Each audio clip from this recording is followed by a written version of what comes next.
শ্ৰীমন্ত শংকৰদেৱ কলাক্ষেত্ৰৰ বাগ্নিবৰ নীলমণি ফুকন প্ৰেক্ষাগৃহত আন্তৰ্জাতিক বঁটাপ্ৰাপ্ত শিল্পী বীৰেন দাসক লোকশিল্পী সন্মান বঁটা প্ৰদান। যোৱাকালি 30 আগষ্ট 2025 শ্ৰীমন্ত শংকৰদেৱ কলাক্ষেত্ৰৰ বাগ্নিবৰ নীলমণি ফুকন প্ৰেক্ষাগৃহত অসম সমাজ সাংস্কৃতিক সংস্থাৰ উদ্যোগত আন্তৰ্জাতিক বঁটাপ্ৰাপ্ত শিল্পী বীৰেন দাসক লোকশিল্পী সন্মান বঁটা প্ৰদান কৰা হয়। অসম সমাজ সাংস্কৃতিক সংস্থাৰ মহিলা সদস্যসকলৰ সমবেত সংগীতেৰে আজিৰ অনুষ্ঠানটো আৰম্ভণি হয়। অসম সমাজ সাংস্কৃতিক সংস্থাৰ উপসভাপতি অঞ্জনা দাস, সমাজ বন্ধু সাজন ভূঞা, সমাজ সেৱিকা কৃষ্ণা বৰঠাকুৰ, সমাজ সেৱিকা ৰুণু দেৱী, বাঘৰবুৰী প্ৰাথমিক বিদ্যালয়ৰ প্ৰধান শিক্ষক অমৃত দাস, লোকশিল্পী সমাজৰ সম্পাদিকা বিনু কলিতা, কবি সমুদ্ৰ শৰ্মা, লোকসংস্কৃতিৰ সাধিকা ডক্টৰ ৰুক্মিণী বৰা আদিকে ধৰি বহু ক্ষেত্ৰত সমাজৰ হকে নিজৰ ভূমিকা প্ৰদান কৰা বহুকেইজন গণ্যমান্য ব্যক্তিক অনুষ্ঠানত সম্বৰ্ধনা জনোৱা হয়। সমাজ সাংস্কৃতিক সংস্থাৰ সভাপতি কৈলাশ শৰ্মা আৰু অনুষ্ঠানৰ মধ্যমণি বীৰেন দাসে অনুষ্ঠানটোত বন্তি প্ৰজ্বলন কৰে। সভাৰ উদ্দেশ্যে ব্যাখ্যা কৰে অসম সমাজ সাংস্কৃতিক সংস্থাৰ সাধাৰণ সম্পাদক জিন্তু ডেকাই। আজিৰ অনুষ্ঠানৰ মধ্যমণি আন্তৰ্জাতিক বঁটাপ্ৰাপ্ত শিল্পী বীৰেন দাসক এখন চেলেং চাদৰ, এখন ফুলাম গামোচা, জাপি, এটি স্মাৰক আৰু মানপত্ৰৰে লোকশিল্পী সন্মান বঁটা প্ৰদান কৰে আৰু অনুষ্ঠানটোত উপস্থিত থকা বিশিষ্ট অতিথিসকলে বিশিষ্ট সমাজ সেৱক খুৰশ্বেদ আলী, অসম জাতীয় বীৰ সেনাৰ সম্পাদিকা ৰেখা দাস, পাঞ্জাবাৰী সাহিত্য সভাৰ প্ৰাক্তন সভাপতি নগেন ভূঞা, বিশিষ্ট সমাজ সেৱিকা অমিতাভ বৰঠাকুৰ, লোকসংস্কৃতিৰ সাধক ভুৱন গন্ধিয়া আৰু প্ৰফুল্ল বৰ্মন অনুষ্ঠানটোত বিশিষ্ট অতিথি হিচাপে উপস্থিত থাকে। অনুষ্ঠানত শলাগৰ শৰাই আগবঢ়াই বিশিষ্ট সমাজ সেৱক খুৰশ্বেদ আলীয়ে। গুৱাহাটীৰ পৰা মতিয়াৰ ৰহমানৰ ৰিপৰ্ট, নিভাজ অসম লাইভ। আজি দৰাচলতেই অসম সমাজ সাংস্কৃতিক সংস্থাই যি বঁটা মোক আগবঢ়াইছে, দৰাচলতে মোৰ জীৱনত এনেকুৱা বঁটা মই পোৱা নাছিলোঁ। আৰু এই যিটো বঁটা যে লোকশিল্পী বঁটা তেখেতসকলে আমাক দিলে, দৰাচলতে মোৰ জীৱনৰ লগত ঘটি যোৱা ঘটনাৰ ওপৰতে এই বঁটাটো যেন লাগিছে। কাৰণ মই সৰুৰ পৰা এইবিলাকতে অসমৰ থলুৱা সংস্কৃতিৰ সকলোখিনি সমাজ সাংস্কৃতিক গোটেইখিনি বুটলি আনি মই ৰাইজৰ আগত প্ৰতিপন্ন কৰিছিলোঁ। অকল অসমতে নহয়, ভাৰতবৰ্ষৰ বহু ঠাইত ইতিমধ্যেই এইবিলাক মই প্ৰদৰ্শন কৰিছিলোঁ। আৰু যিবিলাকে নেকি অসমৰ থলুৱা সংস্কৃতিক বাবা দিছিল আৰু এনেকৈ কোনোৱে দেখুৱাব পৰা নাছিল, কিন্তু মই পৰিচালক হিচাপে থকা সময়ত তেখেতসকলে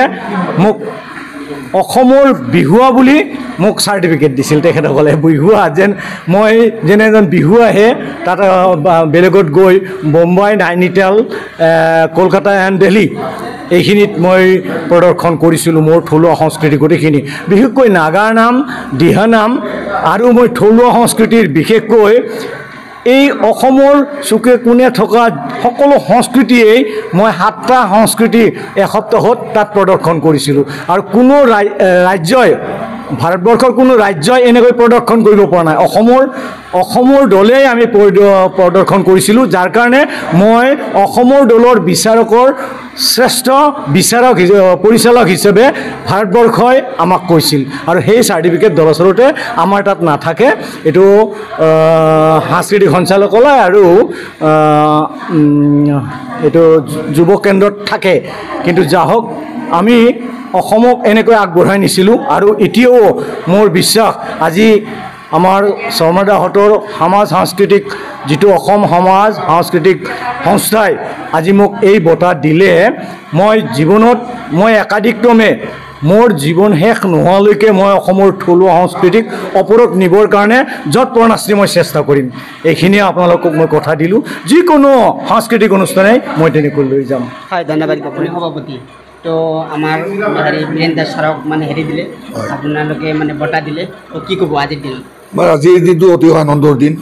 তাৰ পিছত থিয় হৈ আছোঁ মহাপুৰুষ শ্ৰীমন্ত শংকৰদেৱ কলাক্ষেত্ৰত বাগ্নিবৰ নীলমণি ফুকন প্ৰেক্ষাগৃহত। আৰু এই প্ৰেক্ষাগৃহতে যি অনুষ্ঠানটি হৈছে, মই বিশেষকৈ এটাই ধন্যবাদ দিওঁ যে যিগৰাকী ব্যক্তিক এইবাৰ নিৰ্বাচিত, কাৰণ আমাৰ অসম সমাজ সাংস্কৃতিক সংস্থাৰ আজি 45 বৰ্ষত আমি ভৰি দিলোঁ।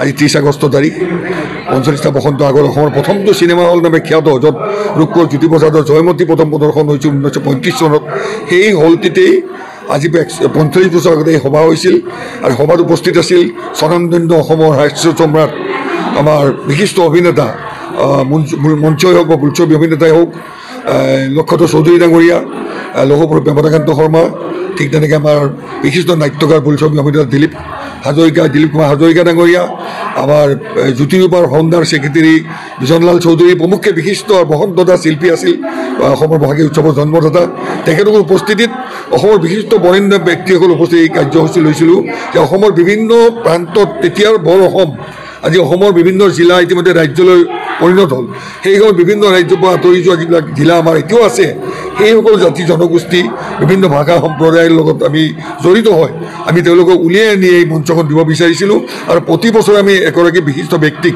আমি সন্মান জনাই আহিছোঁ তাৰ ভিতৰত আমি আৰু এটা প্ৰাধান্য দিছিলোঁ যে আমাৰ যেনেকৈ বৈষ্ণৱ যিটো সংস্কৃতি হওক বা অসমৰ কলা সংস্কৃতি বিহুৱেই হওক বা অন্যান্য কাৰ্যসূচীৰ লগতে আমাৰ জিকিৰ জাৰি আজি আমাৰ পৰা হেৰাই গৈছে আজি সেইবোৰকো আমি যেন একত্ৰিত কৰি আগুৱাই আনিব পাৰোঁ আমাৰ যেনেকৈ জাতীয় উৎসৱ বিহু ঠিক তেনেকৈ আমাৰ অসম সমাজ সাংস্কৃতিক সংস্থাৰ জৰিয়তে আমি ইতিমধ্যে আমাৰ নতুন সম্পাদক জিন্তু ডেকা তেখেত যোৱা বছৰ আমাৰ নিৰ্বাচিত হৈছে আৰু তেখেতৰ লগত আমি আলোচনা কৰিছিলোঁ ইতিমধ্যে খুৰচিয়াদ আলি তেওঁলোকো আমাৰ লগত জড়িত আছে বিদ্যাপতি নামে ডাঙৰীয়া আছে আৰু সকলোৱে আমি আলোচনা কৰি এটাই পাইছিলোঁ যে বীৰেন দাস ডাঙৰীয়াৰ যি অৱদান এই অৱদানটোৱে অসমৰ কলা সংস্কৃতি অসমতে নহয় সমগ্ৰ ভাৰতবৰ্ষত আন্তঃৰাষ্ট্ৰীয় জাতিক পৰ্যায়লৈকে ইতিমধ্যে আগবাঢ়ি গৈছে যাৰ কাৰণে তেখেতে মাদাৰ টেৰেছা বঁটা ইণ্টাৰনেশ্যনেল মাদাৰ টেৰেছা বঁটা পাইছিলে আৰ্ট এণ্ড কালচাৰৰ বাবে আৰু এইবাৰ প্ৰথমবাৰৰ বাবে যিটো অন্তৰ্ভুক্ত লোকশিল্পী বঁটা প্ৰথমগৰাকী ব্যক্তি এইটো আমি যেনেকৈ 10,000 ৰান ক্ৰিকেটত প্ৰথম কোনে সুনীল গাভাস্কাৰ তেনেকৈ ছাৰ এডমান হিলাৰী প্ৰথম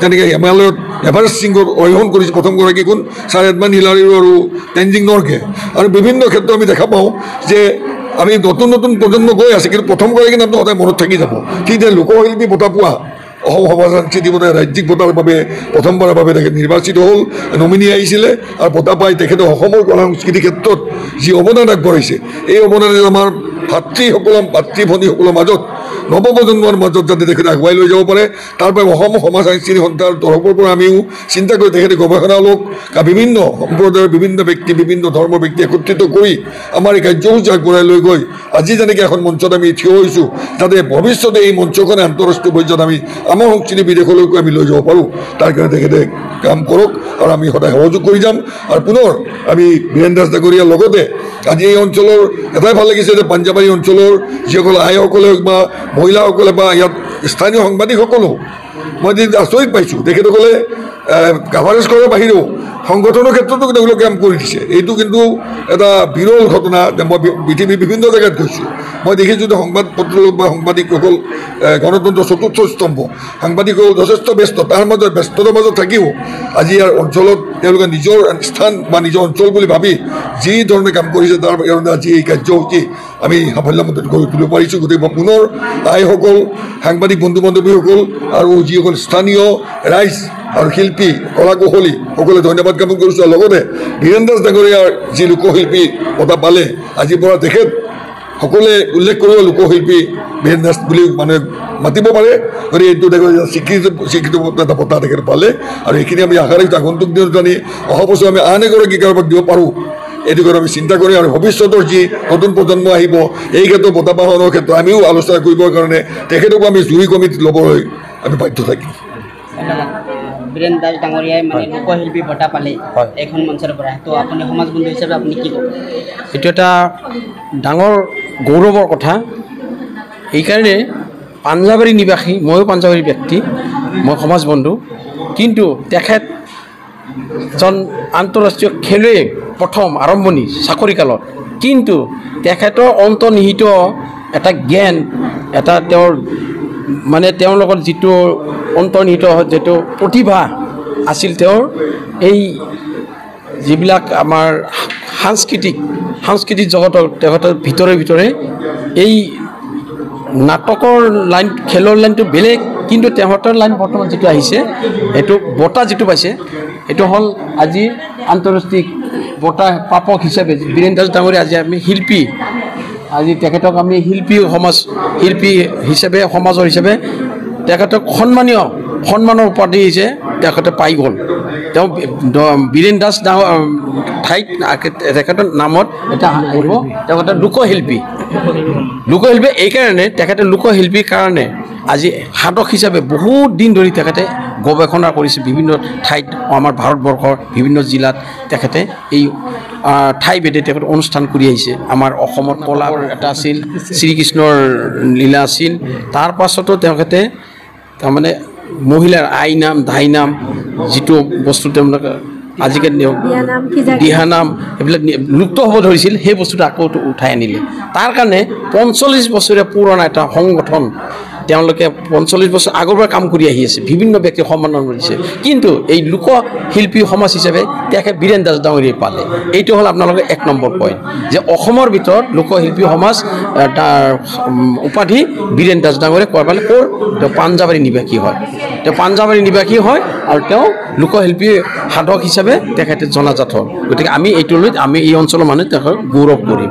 এইটোৱে আজিৰ অনুষ্ঠানটোৰ এই সাৰমৰ্ম। 81 চনত অসমৰ বুকুত ভূমিষ্ঠ হৈছিল অসম সমাজ সাংস্কৃতিক সংস্থা।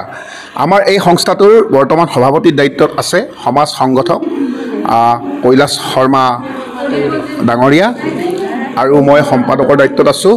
আমাৰ 45 বছৰ পূৰ্ণ হ'ল আজিৰ দিনটোত, আৰু এই মহেন্দ্ৰখনতে আমি অসম সমাজ সাংস্কৃতিক সংস্থাৰ তৰফৰ পৰা শ্ৰদ্ধাৰ শিল্পী বীৰেন দাস দেৱলৈ লোকশিল্পী সন্মান বঁটা আমি আগবঢ়াইছোঁ। আৰু তেখেতে যি ধৰণে অসমীয়া সমাজখনক অৱদান দি গৈছে সেই অৱদান সঁচাকৈ আমাৰ বাবে উল্লেখনীয়। তেখেতে আন্তৰ্জাতিক বঁটা লাভ কৰিবলৈ সক্ষম হৈছে, অসমীয়া সমাজ সংস্কৃতিলৈ অৱদান আগবঢ়াই অসমলৈ গৌৰৱ কঢ়িয়াই আনিছে। আৰু তেখেত এগৰাকী নাগাৰা নামৰ প্ৰখ্যাত শিল্পী। নাগাৰা নামৰ অস্তিত্ব জীয়াই ৰখাৰ ক্ষেত্ৰত তেখেতৰ ভূমিকা অপৰিসীম। লগতে তেখেতে সত্ৰীয়া সংস্কৃতিৰ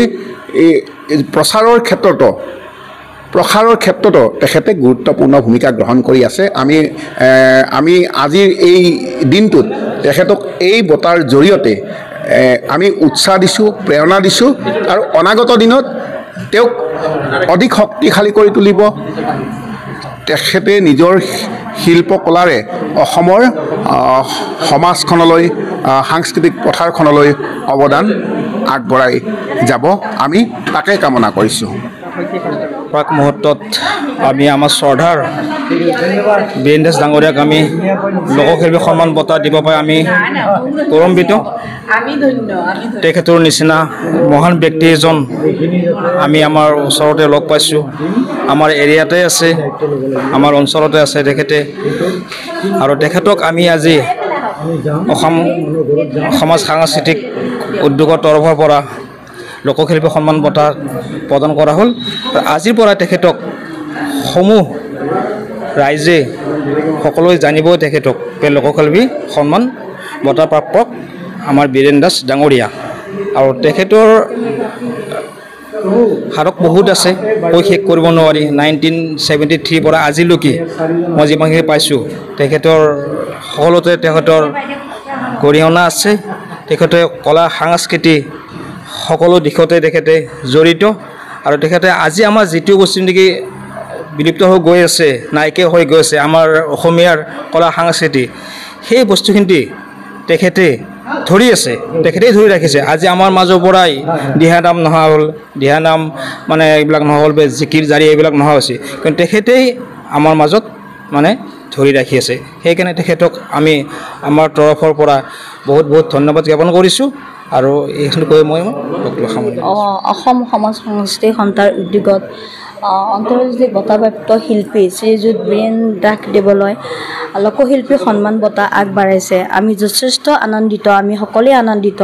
কিন্তু তেওঁ আজিৰ পৰা লোকশিল্পী সন্মান বঁটাৰে মনোনীত হ'ল। সেয়ে আমি ছাৰলৈ বহুত জ্ঞাপনা শুভকামনা কৰিছোঁ। ছাৰে যাতে অসম নহয়, ভাৰতত নহয়, ভাৰতৰ বাহিৰতো আৰু যাতে আমাৰ কৃষ্টিবোৰ আগুৱাই নিয়ে, লোকশিল্পীবোৰ আগুৱাই নিয়ে, যেনে নাগাৰাৰ নাম, ওজাপালি, ঢুলীয়া, সেইবোৰ ছাৰৰ জৰিয়তে জৰিয়তে আমি জীৱিত কৰি ৰাখিব লাগিব আৰু ছাৰক এটাই আমি অনুৰোধ ছাৰে যে অসম বা ভাৰতৰ বাহিৰতো যাতে ছাৰে আগুৱাই নিয়ে সেয়ে ছাৰলৈ আমাৰ অনুৰোধ আৰু আমি ছাৰক বহুত বহুত শুভকামনা যাচিলোঁ। সাংস্কৃতিক সমাজৰ উদ্যোগত আজি কলাক্ষেত্ৰত আমাৰ সকলোৰে শ্ৰদ্ধাৰ নাগাৰা নামৰ খ্যাতসম্পন্না বিভিন্ন সাংস্কৃতিক ক্ষেত্ৰত তেওঁৰ অৱদান আগবঢ়োৱা বীৰেন দাস ডাঙৰীয়াক লোকশিল্পী সন্মান বঁটা প্ৰদান কৰা হৈছে। সেইবাবে আমি সকলোৱে গৰ্বিত আৰু দাদাৰ যিটো অসমৰ কৃষ্টি সংস্কৃতিৰ আগবঢ়াবলৈ অসমলৈ যিটো অৱদান দাদাৰ আছে সেয়া সঁচাকৈ শলাগ ল'বলগীয়া আৰু আমি দাদাৰ সুস্বাস্থ্য আৰু দীৰ্ঘায়ু কামনা কৰিছোঁ আৰু ভৱিষ্যতেও দাদাই যাতে অসমৰ লোক সংস্কৃতিক আগুৱাই লৈ যায় তাৰে কামনা কৰিলোঁ। ধন্যবাদ।